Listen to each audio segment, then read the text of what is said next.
Hello and welcome back to LDC FM. You're tuning into our podcast featuring interviews with our community of independent designers and industry guests. We'll be discussing topics of sustainability, conscious design, the future of fashion, tech, and innovation.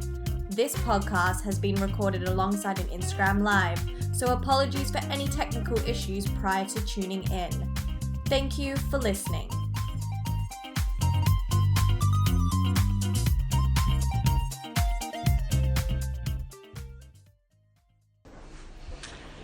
Hi everybody, it's Alice McAnulty and I am the COO at Lone Design Club. Welcome back to LDC, coming to you live to unite our community and independent designers. Today I will be joined by Neon Cactus, Neil and Charlotte, who have just welcomed a very beautiful new baby, and we'll be talking about their lifestyle brand Neon Cactus, who make incredible, sustainable, reusable cups, bottles, etc. You can find more information about Neon Cactus, who are a recent Lone Design Club addition, on our website www.lonedesignClub.com, and you can follow us here at Lone Design Club. We will be putting more information, as we have been, on the stories about Neon Cactus, so if you are interested in more information, just follow those links. Here we have Neil and Charlotte of Neon Cactus. Very excited to have them join Lone Design Club. You're now the wrong way round, guys. This is what happens when you get to mid-30s. You don't know how to use technology. And you've got your beautiful baby there as well. What a treat. What a treat. It is. Wednesday. To be asleep. Oi, oi. Joining the party. So thank you guys for joining us on our Wednesday live. It's a real pleasure to have you. We're just going to talk a little bit about your brand and discover the story and just run through some questions. As I said to the audience, if you guys have any questions, please just ask and we'll answer them as we go. So yeah, let's get started. So if you guys just want to start by introducing yourselves and telling us a little bit about why you started Neon Cactus, sort of the inspiration behind it. Yeah, so I'm Neil, and this is Charlotte, and this is little Ottilie, who was born 12 weeks ago today. So we're the founders of Neon Cactus. Before we founded Neon Cactus, we actually spent a 10-year career in the food and drink industry. It's where we actually met. I've got a very different story to how that romance started than Charlotte has, so we won't go through that today. But it involved her hitting on me in the early days. Anyway, we're embarrassing her now.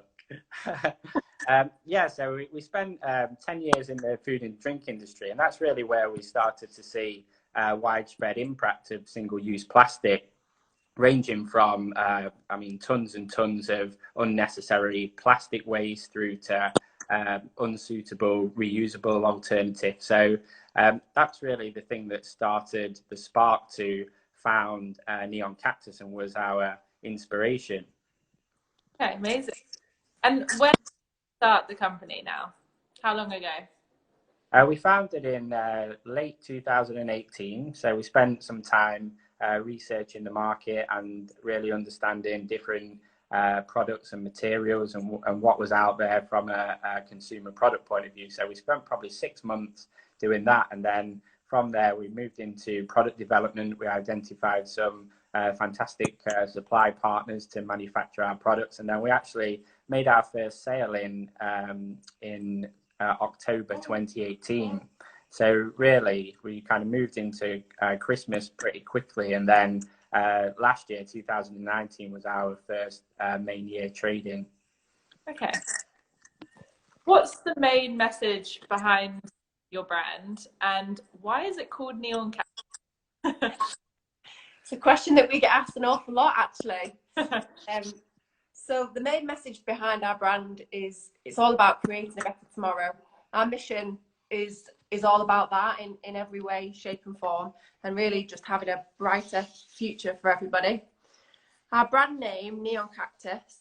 So neon represents shining that bright light on the future, and the cactus represents sustainability and basically a plant that is able to sustain itself from its own water sources. So that is the story of our name. We was talking about it earlier today. We don't really tell that story very well, if we're honest, because it did take us a long time to bring that together and have like some purpose behind it. We didn't just want to, a lot of, if you read any books on, for example, really iconic business names, they talk about having a word that isn't in the English dictionary, for example, such as Google. But actually, we wanted our brand name to really run through the purpose of the business. Yeah, no, it's unique. It stands out. It obviously inspires the designs of so actually I should probably take a back step. Talk us through what products you sell, you stock, before I start going on about their design. Yeah, so as Charlotte said, the focus of the business is really, and the mission of the business is to create a better tomorrow. So Charlotte's got a story that she can probably tell you that was leaded to the first product concept. Yeah, so it's quite interesting when people ask us the question of one of the reasons why we created the business. So it really was fueled by our desire to help the situation that we found ourselves in with the environment and the shocking statistics that were the plastic in the ocean, and specifically the light that was shone on disposable coffee cups particularly. And we felt compelled to do something about that situation and be part of the change. At the time though, my reusable coffee cup was actually a pint glass. So I used to take my coffee in the morning to work in the car in a pint glass. And the reason for that was I really disliked drinking out of a plastic reusable cup because I felt like it really tainted the taste of the morning coffee. And everybody knows how important that morning coffee is early in the morning. So it just got me thinking that actually it was a personal challenge and a quite selfish reason really, that I really wanted a glass reusable coffee cup that allowed me to have great tasting coffee. So I suppose the collision of our passion for the environment and our passion for great coffee, Neil Cactus was born, and the idea was born to go about creating a new reusable coffee cup. Okay, amazing. You started with a coffee cup and then moved on to the bottles? Or? Absolutely, yeah. Yeah, Okay. so this was actually our first product. I don't know if I'm doing a good job of holding it up there. I think you can probably see it. So this is the coffee cup that Charlotte was describing that was our first product. So this is a plastic-free, fully recyclable, hand-blown glass coffee cup. So it's we have 7 different colours available, soon to be available in all different sizes to cater for the different drinks that you can buy in the coffee shops or prefer to drink at home. So the 8-ounce and the 16-ounce are due to launch soon, but this is actually our 12-ounce coffee cup. And you'll see that it really features the hand-blown Brasilicate glass, which Brasilicate glass is designed to deal with thermal shock. So it's designed to deal with high temperatures, so it obviously won't crack when you pour boiling water in it. But also the splash-proof silicone lid makes it ideal for on-the-go occasions as well. Yeah. So that was really the first product that we designed and launched. And then only probably a few months ago, we was receiving a lot of requests from customers really to say, actually, your coffee cups are great, but it would be ideal to have a water bottle. So we spent some time doing the research on the water bottle market, and we really wanted to have all of the same principles that applied in the sustainability and the eco credentials of our product. So we spent some time designing and using the look and feel of the coffee cup to design our water bottle. So again, this is food grade silicone, using the same unique pattern and logo design.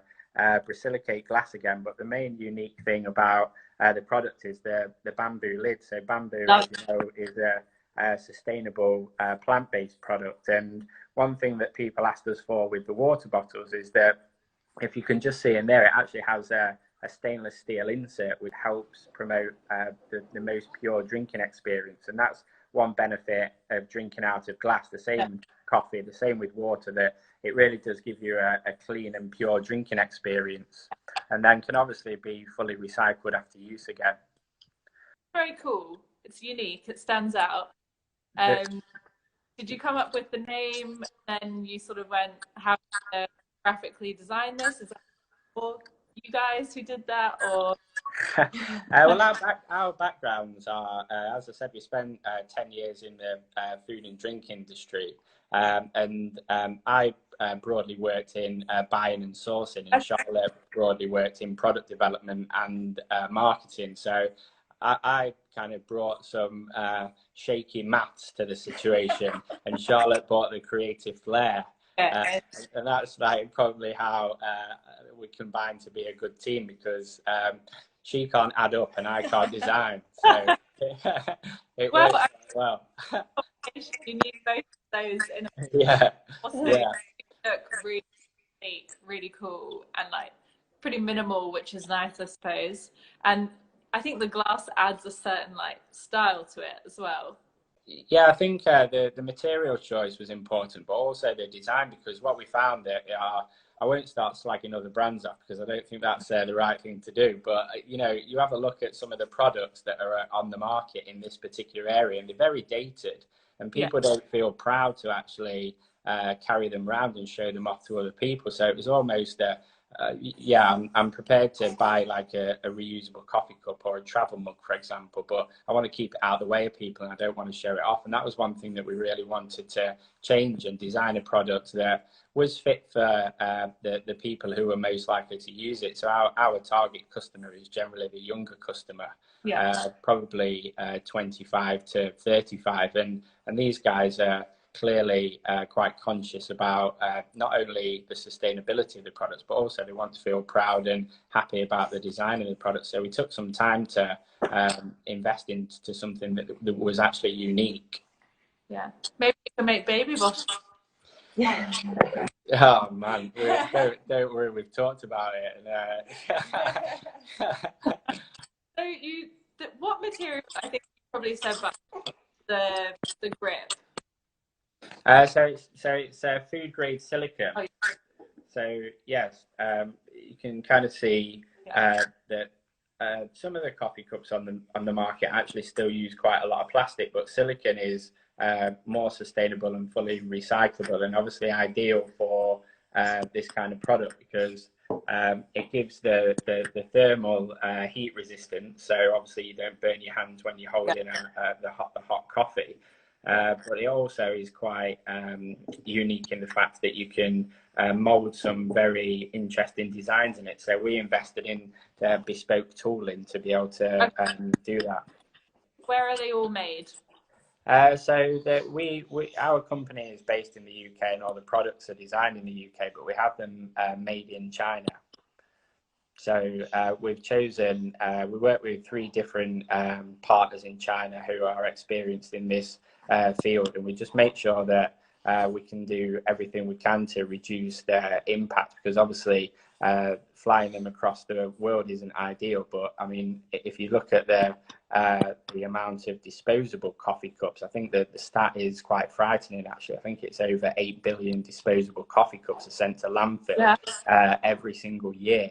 And obviously using a reusable cup, each one of our Neon Cactus reusables saves 750 disposables from going to landfill, and it's part of our mission to actually reduce the amount of disposables that go to landfill by 500 million by 2025. So that's really the inspiration to encourage people to use reusable products. And we don't think it's the final and most complete solution, but it's certainly a good step forward and helps support some better environmental choices. Yeah. So obviously sustainability is very important to you guys. It's basically the backbone of your company. Reusables aside, what would be some of living a sustainable life? Yeah, well, I think one thing that we notice right now is obviously that with the rise of internet shopping and everyone living a much more busy lifestyle, and unprecedented choice, really. I mean, the amount of choice that's just a click away at your fingertips. I think there's certainly a rise in consumerism. So people, making purchase decisions without fully thinking through the consequences of what them decisions are. So I guess that would be the thing that we spend a lot of time thinking about and have done for a while, in terms of what's the impact of our purchase decisions, and how can we make less purchase decisions that last for longer effectively. So just one quick example, obviously we're in quite unique times right now. We've been popping down to our local coffee shop to buy our fruit and veg. So our coffee shop has started selling veg boxes. And that does two things, really. It helps, obviously, support local businesses, which I think is really important. But it also helps reduce waste, because they sell all of their products loose. So we don't have to, we only have to buy what we need, so that we're reducing the amount of food waste. But we also, they also don't wrap their products in single-use plastic, which also helps reduce waste that way. So I think there's a number of small decisions that you can make in your everyday life that start to make a big difference when they add up. And I think that's the journey that it would be good if more and more people can go on. Yeah, no, amazing. What should people be looking for when they're thinking about buying sustainable brands? From a consumer perspective, what would be something for you that you would look out for when you're sort of deciding with your where to buy or what to spend? Yeah. Well, I think it's became very fashionable, hasn't it, to become to talk about being eco-friendly. But yeah. I think it doesn't take too long to actually start to research the business and understand what their purpose is. And I think if they've got a strong purpose that runs through everything that they do, and they're not just kind of jumping on the bandwagon, that's the first thing that we look at, is is there a strong purpose that runs through the business, and are they making truly committed decisions for not only for now but also the long term. But the other thing that's quite important that we find to look at is, especially for consumer goods, is the materials that people are actually using. Because one thing that, as I kind of describe it, it feels like the population is on a journey. So we haven't necessarily cracked the sustainability and the eco challenge, but we're certainly making some great strides in the right direction. I think one of the catalysts to more mass awareness was definitely Blue Planet and David Attenborough's documentary, and that really started to make people aware of some of the challenges of I think Otterly's crying, so I'll take over for a minute. It makes you aware of the impact of some of your decisions. But one thing that's important for us, for example, is to continually invest and take the time to discover and develop new materials. So one thing that we're looking at right now, which is quite hard to do actually, but I think sometimes it's the harder things that make the biggest difference, is where we're actually looking and exploring a range of reusable coffee cups and water bottles that will be fully biodegradable after use. Wow. Yeah, so you'll be able to use the product, the coffee cup, let's say, for a number of years over and over again. And then finally, when you want to dispose of it, you can just jump into your garden, chuck it in the compost bin, and then it'll degrade and leave no harmful residue over time. Yeah, and I think they're the kind of things that the world's not in that place yet, in terms of, it's not everyone's thinking like that. But if companies can start to drive awareness and create products that are desirable in terms of what they look like, but also use great manufacturing processes and materials, then I think that it helps encourage the adoption of those types of products. Yeah. No, amazing. And then from a brand perspective, if you could give a piece of advice to other independent brands out there who are starting out, what would that be? I think that you've got to create a difference. You've got to try and carve your own niche in quite a crowded market now. Yeah. And I think that is the most important thing. But ultimately, I think underneath your brand, you've got to have some meaning that really stands up, and really be true to what it is that you're trying to achieve. So much, guys, for joining us. We're really thrilled to have you on Lone Design Club. So I really appreciate you guys taking time out of your day to talk to me. Thank you all for watching, and have a lovely day. Thanks Cheers, so Alice. much, guys. Thank you. See you later. Bye. See ya. Thank you so much again for tuning in. Head to our website, loandesignclub.com, and find more LDCFM podcasts, or discover more about our independent designers online.